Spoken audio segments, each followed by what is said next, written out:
Demissão de Liz Truss abre porta a nova corrida à liderança do Partido Conservador britânico. Portugal, Espanha e França anunciam um novo corredor de energia verde durante a Cimeira da União Europeia em Bruxelas. Autoridades ucranianas pedem à população e empresas para reduzirem o consumo de eletricidade após ataques russos a infraestruturas energéticas. Fraca precipitação deixa Amazonas em alerta. Descida do nível das águas compromete a navegabilidade dos rios e abastecimento das populações.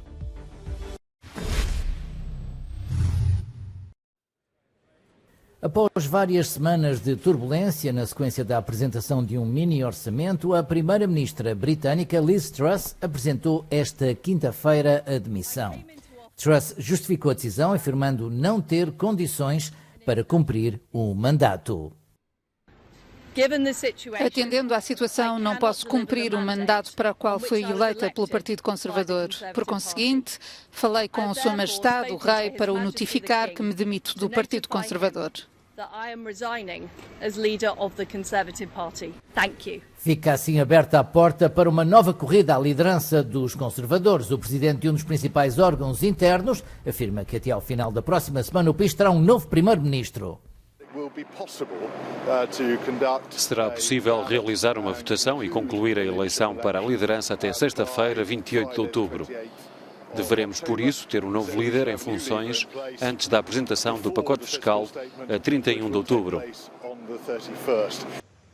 Entre os possíveis candidatos fala-se do regresso de Boris Johnson. O líder da oposição insiste na realização de eleições antecipadas.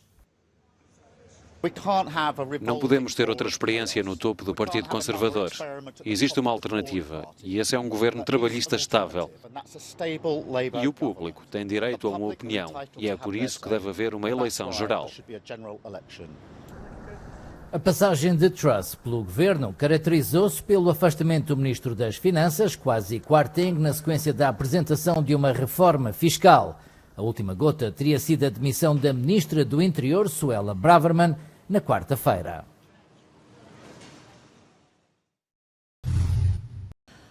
O acordo para a criação do Corredor Verde de Energia colocou os líderes de Portugal, Espanha e França a fazerem as manchetes deste primeiro dia de Cimeira da União Europeia. Este corredor vai fazer a interconexão energética entre a Península Ibérica e o resto do continente europeu.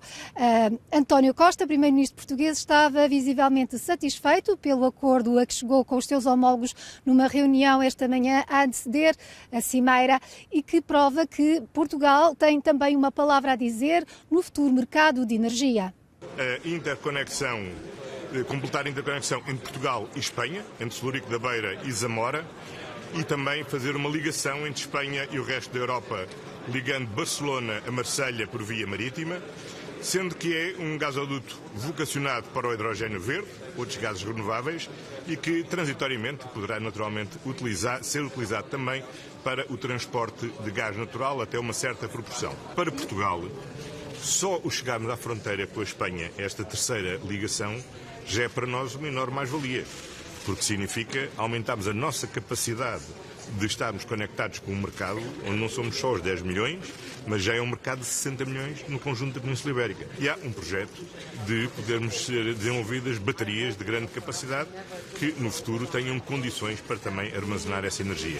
E isso ajudava a valorizar na própria Península Ibérica um recurso natural da própria Península Ibérica, que é o lítio, de forma a termos baterias que possam servir para ajudar a armazenar em grande escala energia para responder a situações de crise. A Cimeira está naturalmente dominada pela questão da energia até sexta-feira, mas há um capítulo também de relações externas que é muito importante, nomeadamente no que diz respeito ao apoio financeiro para a reconstrução da Ucrânia.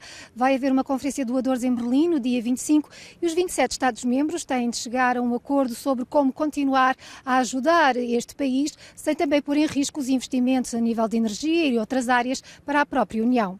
Isabel Marques da Silva, Euronews, em Bruxelas. A União Europeia aprovou sanções contra 3 oficiais do exército do Irão e a uma empresa do país pelo fornecimento de drones à Rússia para utilização na Ucrânia. Moscovo e Teherão negam, mas os drones kamikaze foram vistos dezenas de vezes nos céus ucranianos nas últimas semanas. Houve um acordo político amplamente partilhado de que a União Europeia deveria reagir rapidamente.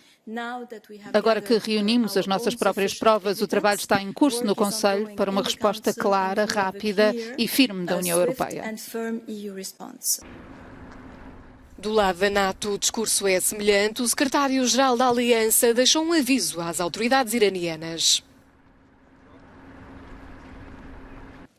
Apelamos ao Irão para não fornecer drones nem mísseis, e quaisquer fornecimentos de mísseis estariam também em clara violação das resoluções do Conselho de Segurança da ONU.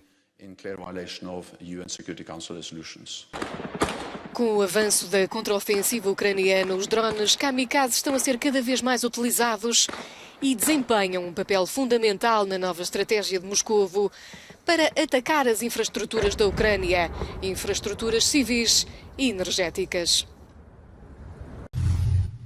No rescaldo de uma série de ataques russos contra infraestruturas energéticas, as autoridades ucranianas pediram à população e às empresas para reduzirem ao máximo o consumo de eletricidade.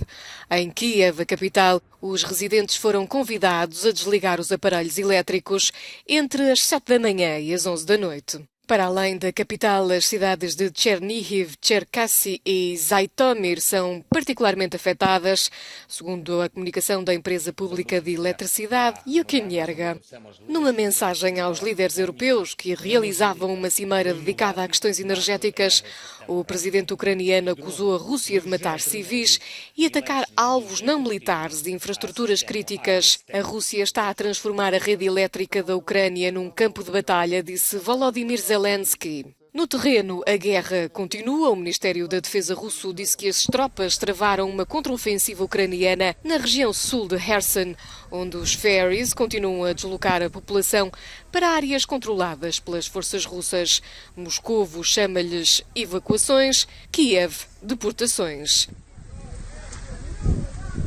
E um dia depois de declarar a lei marcial nos territórios ilegalmente anexados pela Rússia, Vladimir Putin visitou um campo de treino militar perto de Moscovo.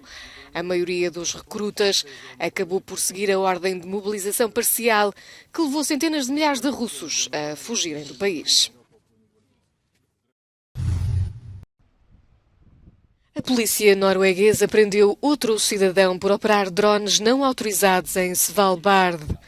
O suspeito de 47 anos de dupla nacionalidade russa e britânica foi preso no norte do país e admitiu ter sobrevoado o arquipélago. Esta é a 7ª detenção de cidadãos russos no país escandinavo por suspeitas de espionagem.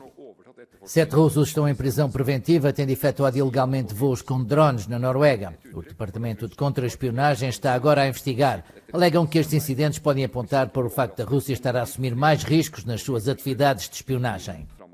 Algumas horas antes, um drone que voava perto do aeroporto de Bergen desencadeou protocolos de segurança que comprometeram o tráfego aéreo. Depois dos ataques ao gasoduto Nord Stream no Mar Báltico, a Noruega reforçou as medidas de segurança nas infraestruturas críticas de petróleo e gás. Navios da Guarda Costeira estão presentes na plataforma continental norueguesa. Temos patrulhas aéreas, soldados e polícia protegem as refinarias e fábricas de gás. No entanto, o primeiro-ministro da Noruega negou a existência de ameaças específicas contra o país. Primeiro vieram as chuvas que deixaram comunidades inteiras debaixo d'água. Agora, a água é de tal forma escassa no Amazonas que o estado do noroeste brasileiro se vê a braços com uma seca severa. A precipitação anormalmente baixa de agosto e setembro deixou 34 municípios da região em alerta.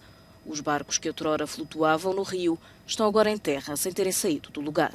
São inúmeras as questões associadas a esse, quando o nível do rio está muito baixo, principalmente associada à navegabilidade, né? Então a gente tem muitos municípios no estado que estão abastecidos exclusivamente via embarcações, então essa dificuldade de acesso das embarcações, ela encarece a chegada dos alimentos, dos remédios, dos combustíveis, em muitos casos chegando a inviabilizar esse acesso, então isso é muito preocupante para o estado como um todo.